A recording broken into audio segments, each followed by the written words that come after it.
Ok. Bon, ben moi je suis très heureuse. Alors non pas d'inaugurer parce qu'il y a eu quand même une préfiguration, enfin une pré, euh, pré-réunion hier, un atelier qui était très intéressant avec des éco-acteurs, des éco-producteurs d'écotourisme durable sur les deux rives. Donc ça, c'était vraiment très très chouette. J'ai trouvé ça vraiment bien.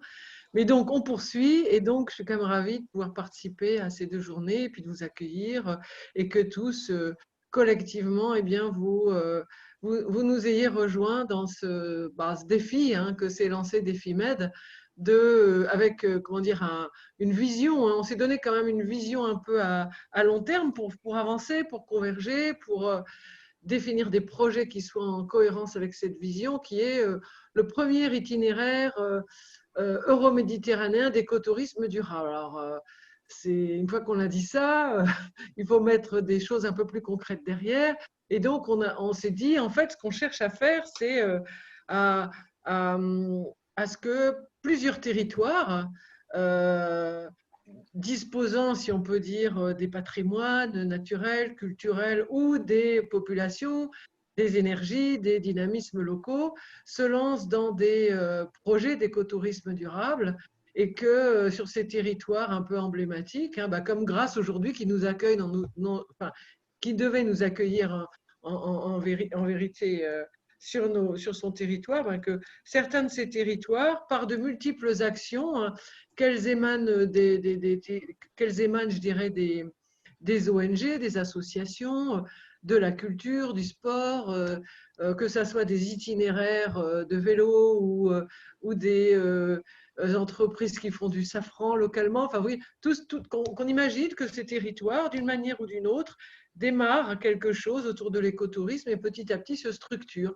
pour devenir des territoires un peu emblématiques qui ont des choses à échanger entre eux et qui constituent ensuite virtuellement sur une carte, si on peut dire, hein, un itinéraire écotouristique méditerranéen de territoires qui peuvent donc accueillir des populations et on espère qu'on pourra bientôt effectivement revenir à un tourisme enfin, qui autorise les populations du monde entier à se promener et à venir découvrir ces patrimoines parce que les échanges culturels sont quand même des choses fondamentales, on le reconnaît maintenant. Donc voilà, donc l'idée c'est un peu ça. Et donc, évidemment, on a tous les ans des rendez-vous pour construire ça, soit avec nos universités, comme celle d'aujourd'hui, et celle qu'on a eue il y a quelques temps, il n'y a pas longtemps, également virtuelle à Agadir. On a été accueillis de façon magistrale hein, par tous nos partenaires du Sud qui ont bien voulu partager avec nous tout ce qu'ils faisaient, toutes leurs initiatives. Et l'objectif, ça a été de construire une espèce de feuille de route de la coopération Nord-Sud pour donner corps à ces projets. Hein. Et donc, on a vu, on nous a expliqué des initiatives d'écotourisme dans le parc de Souss-Massa, mais aussi dans d'autres villes du Liban. Bon, j'ai peur d'écorcher les mots, donc je ne les prononce pas parce que Eric les connaît mieux que moi, mais on a vu toutes ces initiatives de Tunisie, du Maroc, du Liban et d'autres qui rejoignent les nôtres. La semaine prochaine, nous allons participer à quelque chose qui se fait en Espagne, hein, sous l'égide de EcoUnion, sur le même sujet. Hein, donc peut-être que ça vous parlera, ça parlera peut-être à Anna. En fait, vous voyez, on essaye de construire petit à petit cet itinéraire avec des partenaires, des acteurs, des offices du tourisme aussi, hein, des écoproducteurs, et puis surtout ce que propose Eric, je sais qu'il y tient beaucoup, c'est donc cette dynamique bottom-up, c'est-à-dire toutes ces initiatives de découverte des projets via des portes ouvertes qui donnent accès aux populations locales à ces projets. Donc, je suis peut-être un peu confuse, mais vous voyez, en gros, l'idée, c'est un grand itinéraire, dans cet itinéraire des territoires, dans ces territoires, de multiples initiatives, qu'elles viennent des jeunes, comme nos Take the Make Jeunes, nos universités, qu'elles viennent, ce qu'on va faire là, qu'elles viennent des territoires, parce qu'il y a une communauté, une collaboration éventuellement entre des communes, des offices de tourisme, des écoacteurs, qu'elles viennent de projets leaders, hein, comme on va en avoir, on en a un dans les Préalpes, je crois que c'est là hein, où on a ce projet leader Dans le Var, dans le Var. dans le Var, pardon, où on a ce projet leader en fait qui consiste à, c'est un projet, comme on peut dire, démonstrateur, si on peut dire, hein, d'observatoire qui va nous permettre d'identifier donc tous les écoacteurs du territoire, de les relier, de voir comment on peut mettre tout ça en dynamique. Et ça peut faire des petits, c'est-à-dire que ça peut inspirer d'autres territoires, ces concepts d'observatoire. Donc voilà. J'en dirai pas beaucoup plus parce que ça serait trop long et puis un peu abstrait. En tout cas, les 3 et 4 novembre dernier, on a eu notre 3e université à Agadir. Et donc, lors de cette université, il y a plusieurs intervenants qui ont dit que ce serait opportun quand même de monter un projet pour 2021 de coopération territoriale pour renforcer cet écotourisme local, pour que les initiatives qu'on a imaginées ici ou là, eh bien, on puisse les accompagner de projets de développement, d'autres universités, de portes ouvertes, enfin, de tout ce qu'on imagine, de projets culturels ou sportifs, tout ce qu'on peut imaginer qui va consolider les dynamiques et les renforcer. Et donc, on a construit une feuille de route. Alors, je ne sais pas si je peux partager ou si ce n'est pas l'objet, Eric, la feuille de Peut-être tu route. peux en parler en tout cas. Tu peux partager, hein, mais tu peux en parler peut-être, parce que là, c'est vraiment un document brouillon qu'on fait circuler. Donc, Voilà. Et l'idée, c'était que cette université aujourd'hui de Grasse, par l'ensemble des acteurs, les jeunes et les moins jeunes, eh bien, enrichissent cette coopération, qu'on renforce d'autres idées. L'idée, c'est de faire réseau, quoi, si on peut dire. Donc, vous voyez, par exemple, l'idée, c'est de développer un dispositif web du type Observatoire local du tourisme, ce qui se fait à la Sainte-Baume, pour voir si on peut le déployer sur d'autres territoires, ce genre de choses. Et le livrable, c'est des observatoires par territoire, d'écotourisme, bien sûr. On va sans doute monter un atelier de travail avec des experts de la formation sur le développement local et le tourisme pour aider en fait les acteurs territoriaux à structurer l'offre d'écotourisme, à former la porte pour que effectivement on ne tombe pas dans un écotourisme de masse qui ne respecterait plus ses propres valeurs. Voyez, donc là on sera dans un campus, disons, on a le projet, c'est un campus dans 2 ans, c'est pas immédiat, mais rassemblant plusieurs universités nord-sud, travaillant sur toutes ces formations, ces sensibilisations à l'écotourisme. Il y a une idée aussi de réseau euro-méditerranéen d'enseignement supérieur dans la transition du tourisme. Donc là, eh bien, on serait aidé évidemment par notre partenaire historique qui est l'ADEME, qui est toujours à nos côtés, et puis Région Sud et des fonds dédiés pour la jeunesse, voire des outils de coopération. Après, on a imaginé un ouvrage éducatif, ça c'est plutôt une idée de l'Université de Carthage, qui serait un objet éducatif sur l'écotourisme qu'on pourrait, comment dire, faire tourner. Donc, il peut prendre plusieurs formes, il faut qu'on le travaille, on n'a pas encore, comment dire, défini, dessiner cet objet, si on peut dire. Et puis, bon, évidemment, nous avons le projet de faire notre 5e université d'Épimède avec des thèmes qu'on doit imaginer, un peu comme celle-ci, plutôt sur la rive sud. Et puis, plusieurs séminaires d'information, des renforcements de capacité pour tous les élus des territoires. Ça pourrait se faire aussi, par exemple, avec un collègue que vous connaissez pour certains d'entre vous, qui s'appelle Lavitem, qui travaille avec toutes les villes méditerranéennes. Et puis, bien sûr, là, je laisserai Eric en parler parce qu'il en parlera beaucoup, beaucoup mieux que moi, parce que c'est son idée qu'elle se construit actuellement, c'est de, comment dire, faire un zoom un peu, comment dire, un peu long, un peu conséquent sur l'écotourisme avec le mois de l'écotourisme méditerranéen qui verrait donc se déployer une multitude de projets, de portes ouvertes et autres, permettant justement de donner un peu de visibilité à ce projet d'écotourisme euro-méditerranéen. Voilà. Après, il peut y avoir plein d'autres idées, des plus petites idées sur des territoires, des idées de tourisme culturel, sportif, des itinéraires. Enfin, on peut imaginer énormément de choses puisque la vision que nous avons de l'écotourisme, elle repose sur les patrimoines naturels et culturels et bien sûr sur la dynamique, les savoir-faire, je dirais les capacités d'itinérance aussi des populations. Enfin, il y a beaucoup de choses et tout est ouvert, quoi. On peut imaginer aussi qu'on mette en évidence des événements sportifs Voilà, il y a plein de choses. Et donc, comment dire, vos propres connaissances, je dirais, vos sensibilités propres ou ce que vous exercez, vos territoires peuvent nous donner des idées. Vous pouvez les verser, je dirais, à notre, comment dire, à nos ateliers, notre intelligence collective voilà, pour qu'on prépare tout ça. Bon, voilà, je pense que c'est suffisant. Peut-être, je, je, je te redonne la parole, Eric, peut-être. Bah, très bien, merci, merci Anne-France. Tu as un petit peu résumé le contexte effectivement de cette université. Alors je vais la décliner, je vais présenter son programme hein, des 2 jours qui viennent. Et puis ramener effectivement ce programme à ce contexte que tu as décrit. Donc l'objectif c'est de Defimed. Defimed est une association qui a pour objectif principal d'animer des réseaux. Hein. L'idée, c'est de mettre entre les rives, de mettre en place des intelligences collectives qui puissent faire évoluer ce secteur de l'écotourisme.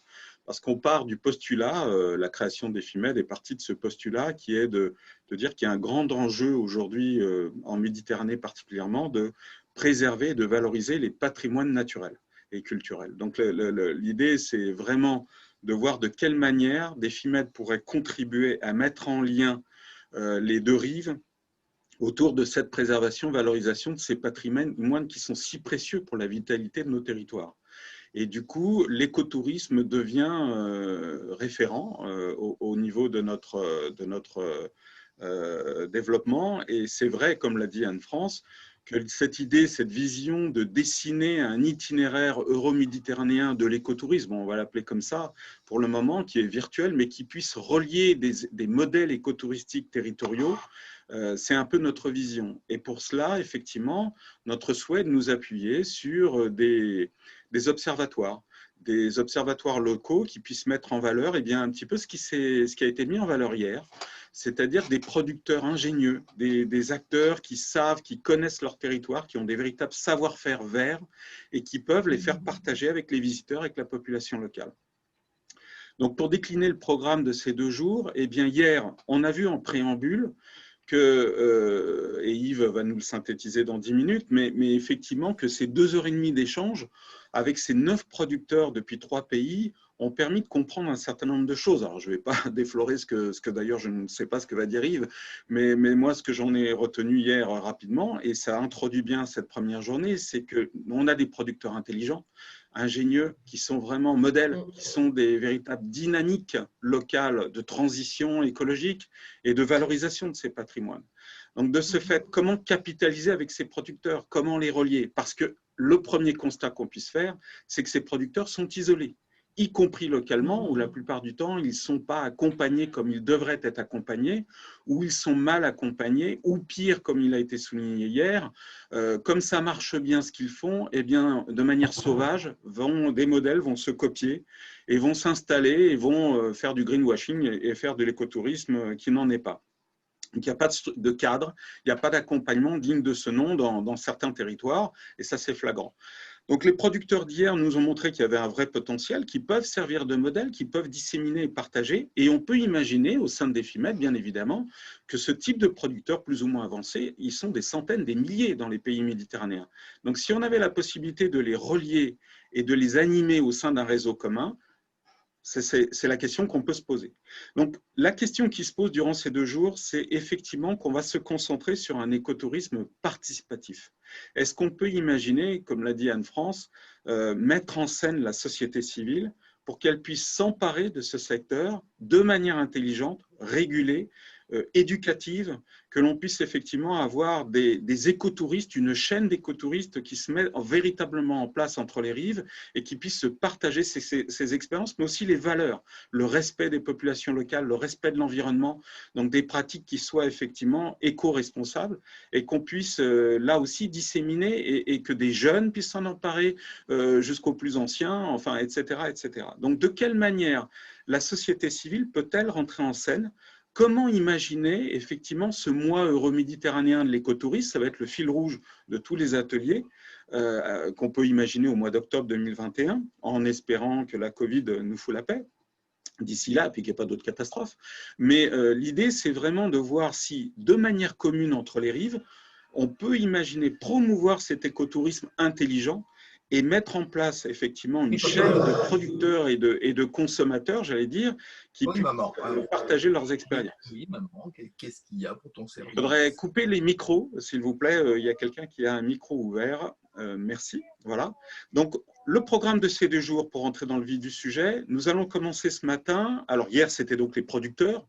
On commence par la base, hein. Il n'y a pas d'écotourisme sans producteurs, évidemment. Il y a de l'écotourisme naturel, il y a de l'écotourisme dans des sites et des zones naturelles, et on en parlera avec Sophie dans un instant, avec l'exemple des parcs qui sont très avancés dans ce domaine, mais qui posent des questions de régulation très clairement, parce que là, nous n'avons pas forcément de producteurs sur place, et donc c'est un petit peu des entrées un petit peu sauvages qui peuvent se produire comme ça s'est produit cet été. Mais on a aussi les producteurs, les ambassadeurs des territoires, c'est-à-dire ceux qui détiennent les savoirs, ce patrimoine immatériel très précieux. Et là, effectivement, la question qui se pose, c'est de savoir comment les mettre en lien et comment organiser quelque chose de collectif qui puisse marier ces producteurs entre eux déjà localement et qui puisse les relier à l'échelle euroméditerranéenne. Est-ce qu'on peut imaginer des portes ouvertes communes entre des pays, entre des territoires méditerranéens au mois d'octobre l'année prochaine, qui puissent faire figurer et qui puissent représenter un écotourisme dont on a aussi beaucoup d'idées reçues, comme je le disais hier. Pour la grande majorité de la population, l'écotourisme, c'est quand même, ce sont des balades de nature.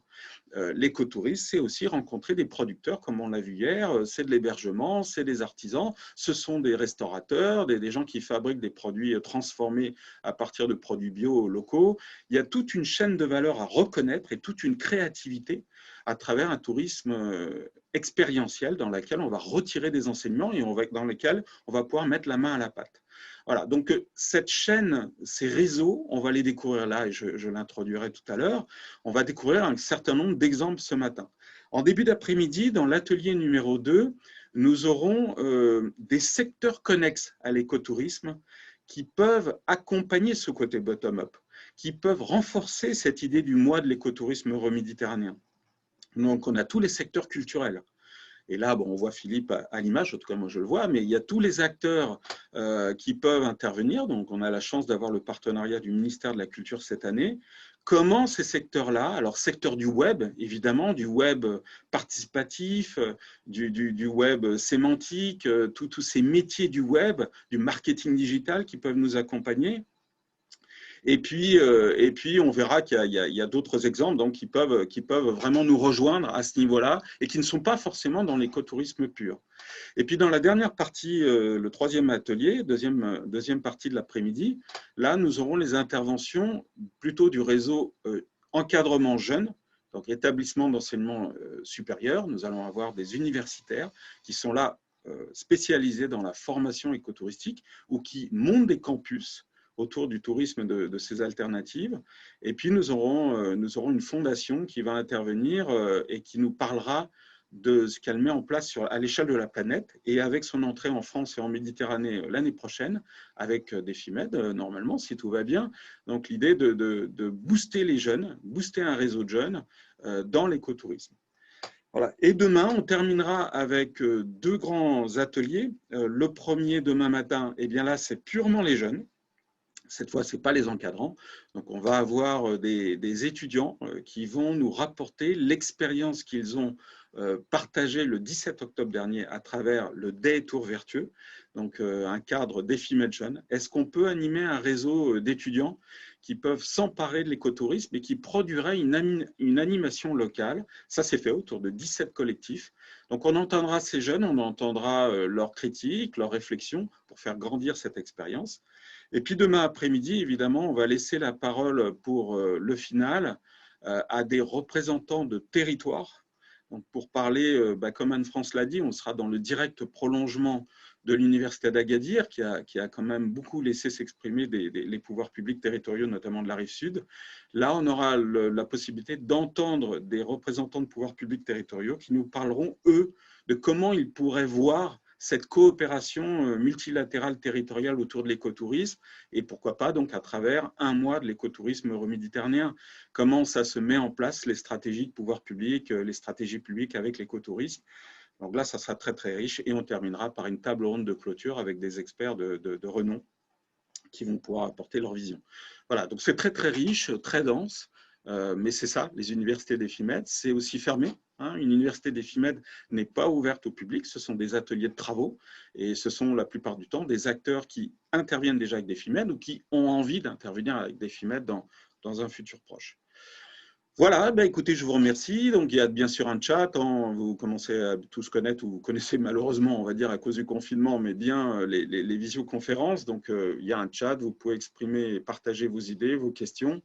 Et puis, on va démarrer dans 3 minutes avec le premier atelier. Voilà, merci à vous. Je vais arrêter l'enregistrement.